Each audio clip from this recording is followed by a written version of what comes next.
เอาอันนี้เดี๋ยวไปนั่งมันเป็นพ่อรอเป็นมาตั้งไปเห็นมาเตือแต่ห้อยหมาในไรกินฟันน้อยคนนั่นแล้วซาปล่อยใจกันจับฟังคนตาแล้วหากว่าแม่นจังนอนหลีแม่นเสือมีหมูงูสิงเสืองูเห่าสวนพิษฟังเดือปอเสียงสู้สุดสิงเป่าฟูตักปู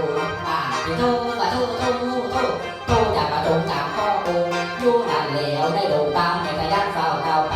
มีสาวังแม่นมือไม่ลำใจสูงหลายนี่เดือปอคงเป็นคนไหน